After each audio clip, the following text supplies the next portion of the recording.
Você já percebeu que você sabe mais do Flusão do que os comentaristas de futebol da TV? Pois é, eu também pensei e mostro aqui com análise tática e estatística o que a mídia não te mostra. Então convido você a me seguir para você saber mais de tática e estatística do Flusão. Então vamos embora. Então vamos começar pelo cara que, apesar de você estar olhando aqui nota 7.3, ele não teve trabalho nenhum, cara. As defesas foram fáceis, ele foi bem seguro. A defesa, por incrível que pareça, né? Tentei fazer uma brincadeira, mas minha voz não tá lá das boas. O Freitas deu uns moles, deu uns erros ali, mas não comprometeu. Mas a zaga estava segura. Samuel Xavier acabou não indo tanto à frente quanto a gente gostaria que ele tivesse ido, mas participar ali, fazer mais tabelas, acabou tendo que voltar muito, porque as bolas de ataque do time de América de Cali era sempre nas costas do Samuel Xavier. Então se ele deixasse vazio, a gente corria o risco de tomar ali um gol e talvez deixar um jogo que seria fácil um pouco mais difícil. Mas não comprometeu, mas não subiu. Então a nota ali de 6.8 para ele tá uma nota boa. É, René, defensivamente, René é um monstro. Eu acho que René, se não fosse o problema dele da altura, ele seria um ótimo zagueiro. Inclusive, acho que a gente poderia colocar ali Freitas Manuel para, tipo, talvez intercalar ali com o Davi Schwint, mas eu acho que o René poderia se encaixar muito bem como líbero, porque ele defensivamente, o maluco é um monstro, ele marca, ele rouba, desarma, ele vai muito bem. E aí vamos analisar aqui, né?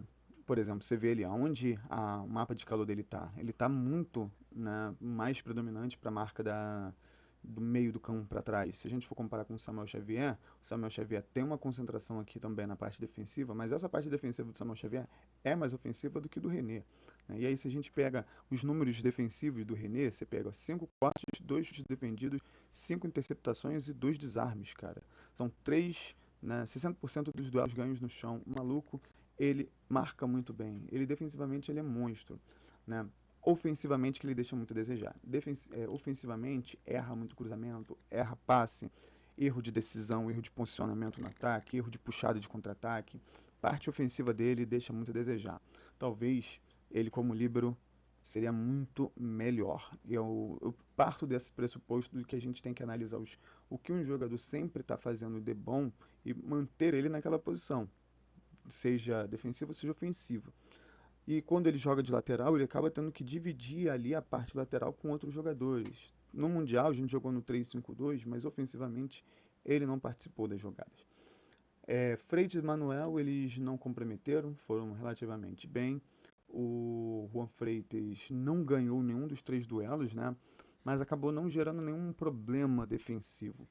Teve 80% de precisão nos passes e eu tô começando a me preocupar com um pouco de precisão que esse time do Fluminense está tendo. O Fluminense está errando muito passe bobo. Tá ganhando jogos, tá empatando jogos, não tá perdendo nos últimos 7 jogos, sim, mas o Fluminense tá com uma precisão de passe muito, muito ruim, né? Muito provavelmente deve ser por conta dessa, toma essa bola aí, faz o que você quiser com ela, porque eu quero ser um pouco mais objetivo. E aí essa objetividade errando passe é complicada, porque você erra passe decisivo e acaba, às vezes, não acertando o gol e tomando contra-ataque, tomando gol.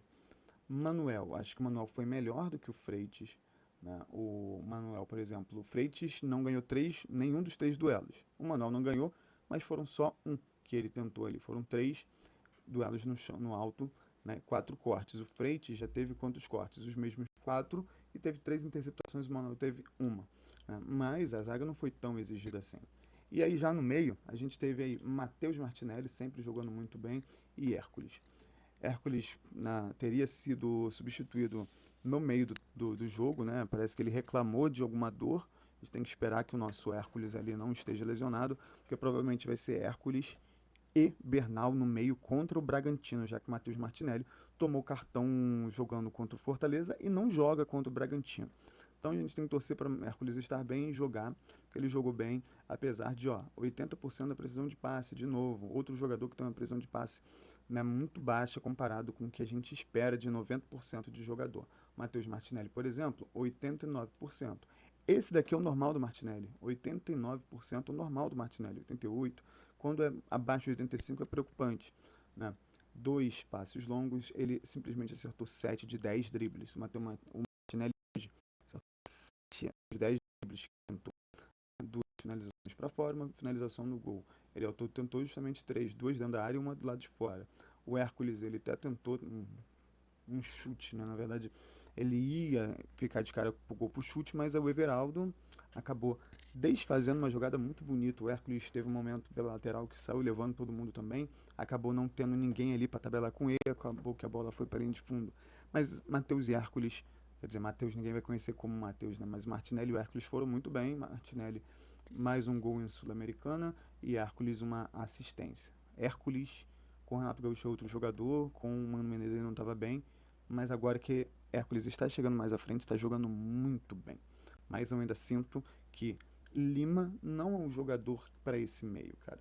Lima é aquele jogador de tipo assim, não deve ser o titular, deve ser o reserva do reserva também.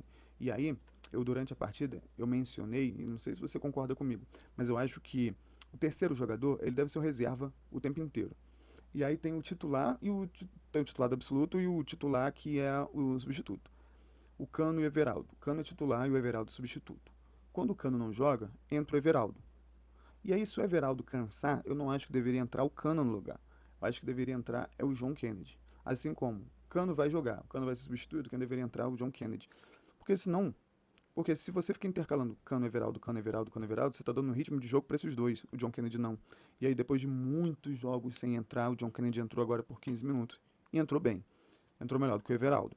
E aí o Lima é esse tipo de jogador. Eu acho que o Lima, ele não deve ser titular.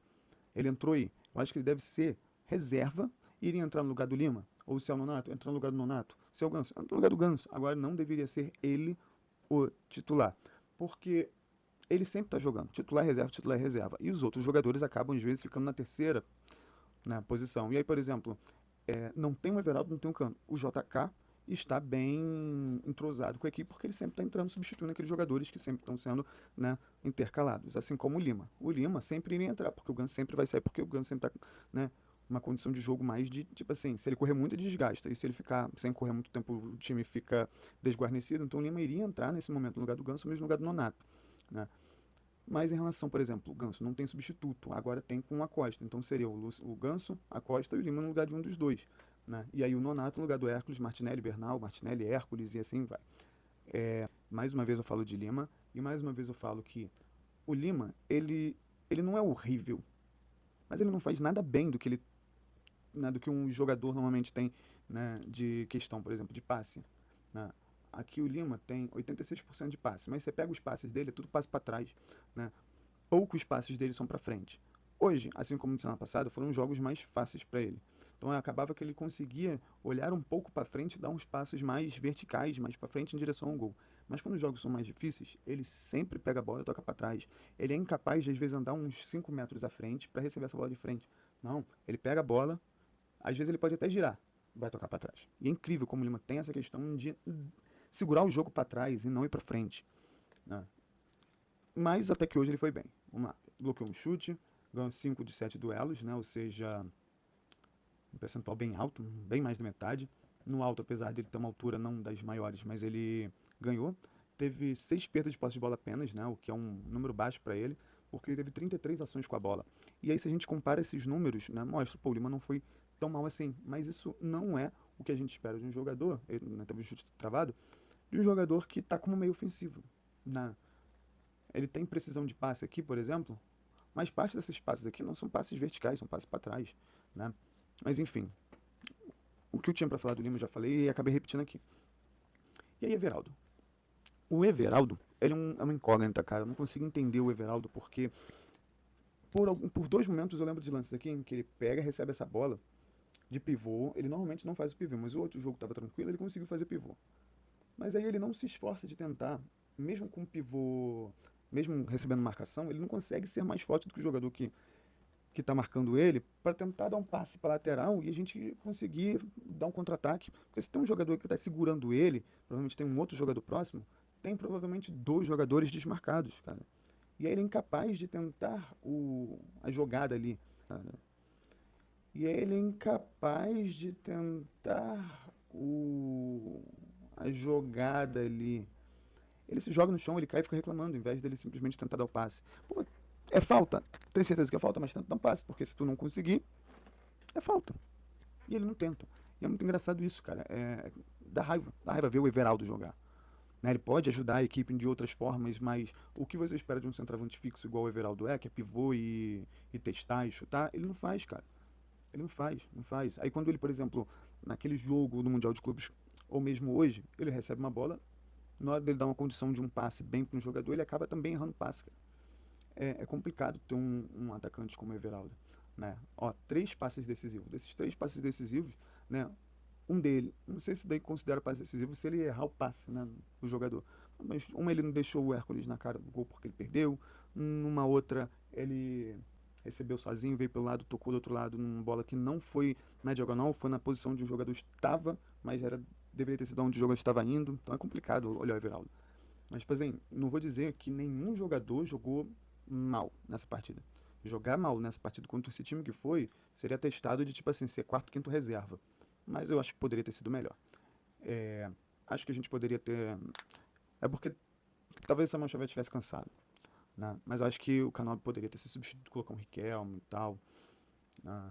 Só, só o Martinelli de menino de Xerém aí é complicado.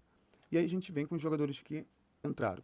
Guga, Guga incógnita, entra com muita energia, mas acaba errando coisa boba.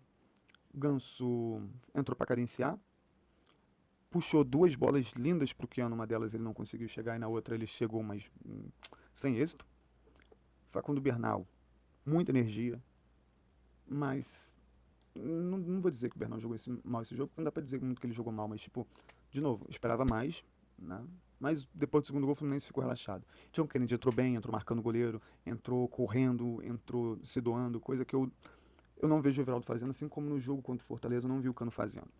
Que é marcar o jogador que tá com a bola.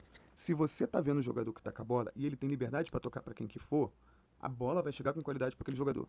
Se o cara que tá com a bola receber marcação, ele vai ter que tocar de qualquer jeito para um jogador do lado ou do outro. Quando ele toca sem mais qualidade, o jogador que está recebendo a bola não vai poder dar um toque de primeira, não vai poder fazer uma jogada logo de cara. Ele vai ter que desfazer o passe mal feito, dominando essa bola, para depois sair a jogada. E aí, Cano e Everaldo não fizeram isso, o John Kennedy fez. Aí você pode pensar, pô, Wallace, mas é difícil você fazer essa marcação no jogador que tá com a bola a partida inteira. Beleza, faz isso. E se tu cansar, entra o John Kennedy. É isso. É isso. Os mais antigos, os jogadores mais antigos, por exemplo, o Gerson, fala que pro trabalho do zagueiro ficar bom, começa com o atacante dando o primeiro combate. E aí você fica, né, observando a linha de passe, fica marcando a linha de passe. Cara, se tu ficar marcando só a linha de passe, daqui a pouco os caras estão dentro do gol, cara. Tem que marcar, porque são 11 contra 11. Tu tira o goleiro, é 10 contra 10. Então assim, são 4 zagueiros que você consegue observar que estão na tua frente. Se não conseguir dar o combate a um e deixar ele com liberdade para tocar e furar a linha, pô, teu trabalho como marcador ali de zagueiro tá no rinho, sinceramente. E tem acontecido isso muito com o Fluminense. Por muitas vezes, os jogadores do time têm conseguido tocar entre as linhas porque não tem jogador do ataque dando combate no zagueiro. Né? E isso é o que o Everaldo também não fez hoje, assim como o Cano não fez contra o Fortaleza, e que, apesar do jogo já estar liquidado, o John Kennedy acabou fazendo. Né? E aí é isso, essa é a minha análise individual de cada jogador, que vem às quartas. Enfim, obrigado a você que já me segue. Somos 940 aqui. Quando eu iniciei, não imaginava que eu ia conseguir já estar com 940. Né? Comecei em março, abril, maio, junho, julho, agosto. São 5 meses com quase 1.000 seguidores. Então me ajuda. Você que está chegando aqui agora, me ajuda aí, me segue, compartilha esse vídeo com outros tricolores também. Rumo a 1.000 seguidores. E até a próxima. Tchau, tchau.